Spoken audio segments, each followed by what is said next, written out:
Matt, how are you? Hey Steph, how's it going? I'm doing just great. Good. I'm just going to class. You want to walk? Sure, I'll go this way. Okay. So, man, it's such a beautiful day today. It really is. San Luis Obispo, man, you can't beat it. No, you know, we are one of the happiest cities in America. Oh yeah? Yeah.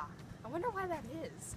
I don't know. Could be the good people, good school, good weather, low carbon emissions. Could be anything. Do you think that has anything to do with how we don't have any drive-thrus? I don't know. Let's check it out. Oh, board. Let's talk about how carbon emissions affect happiness right now. Let's do it. So, Matt, why do you think SLO is one of the happiest cities in America? First thing comes to mind is our active lifestyle. What else makes SLO so great? Maybe it's how the farmers market allow us to go from farm to table so easily. What else do you think, Matt? Well, what comes to mind is it could be our good weather. What else? Maybe it's how we support the arts. You know, these are all great things, but there's one thing I think that really makes SLO stand out from other cities in America.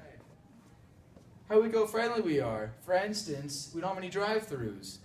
Speaking of drive-thrus, let's go ahead and calculate how much CO2 is emitted if the average person goes to a drive-thru.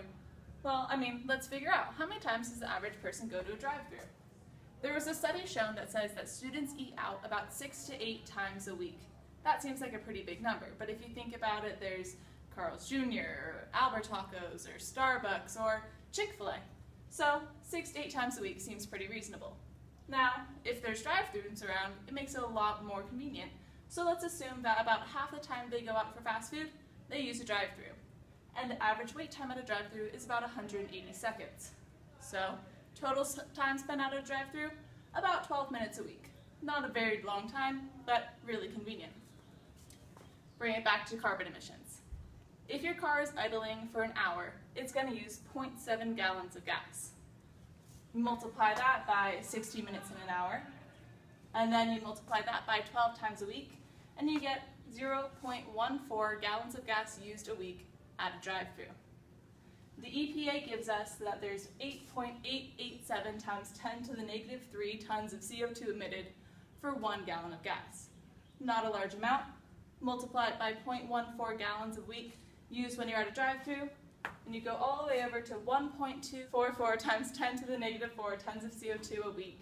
Or that totals about 0.25 pounds of carbon dioxide released into our atmosphere per week when you're going to drive-thrus. Doesn't seem like that much.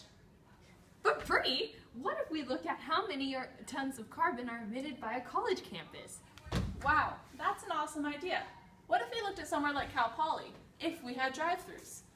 How many students does Cal Poly have? 20,000! Okay, well let's assume that not all 20,000 students are going to go to a drive-thru 4 times a week. Maybe more like 10,000 students. So let's take our number, 1.244 times 10 to the negative 4 tons of CO2 emitted at drive-thrus once a week. Multiply that by the amount of weeks in the school year, which is about 38, and then multiply that by 10,000 students. You end up with a whopping 48 tons of CO2 emitted per school year. So 48 tons of CO2, huge number. But what does 48 tons mean? Good question, Steph. 48 tons is equivalent to if you were to take 1,000 tree seedlings and plant them and let them grow for 10 years, that's how much carbon they would sequester from the atmosphere. Or that's also the amount of carbon dioxide produced by 4 households in 1 year. So how does this correlate to happiness? Well, if you think about all the added waste from CO2, disposable materials that you get at drive-thru, such as cups, forks, plates, food scraps, and on top of that, the amount of time you spend in a drive-thru, in congestion and waiting in lines, that doesn't make it seem all that happy or such a good thing. So, National Geographic and Oprah say that SLO is the happiest city in America and the 3rd best place to live. But we want to know, does the amount of CO2 consciousness that you have or that anybody else has have some effect on happiness and on the level of happiness that a person can have?